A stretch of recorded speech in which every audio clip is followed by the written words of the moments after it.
Welcome to Chillin' 101. We hope this video helps. You begin by verifying essential safety and control. Make sure the transmission is in park or neutral and the parking brake is set. Once done, place your key or key fob within reach. If the fob is weak, swap its battery or use the mechanical key slot. You must press and hold the brake pedal. Most push-button systems need that signal to permit engine start.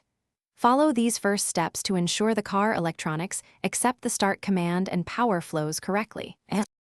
You now move into the core sequence. Insert the key fully into the cylinder or position the fob on the detection pad.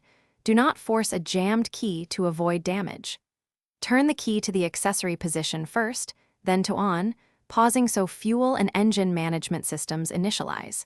If you have a push-button start, press the button once while continuing to hold the brake and note any dashboard warnings. Listen for the fuel pump prime and starter engagement so you know the system is responding.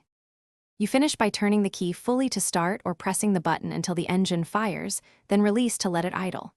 Make sure lights and gauges settle. If the engine doesn't crank, stop and diagnose rather than repeated long attempts. Check the 12V battery voltage, ensure the car senses neutral or park, and confirm the fob battery is good. If it still fails, tap the brake pedal, wiggle the key or reposition the fob. Then retry. This often clears detection or contact issues. Thanks for watching. Consider subscribing if we helped you.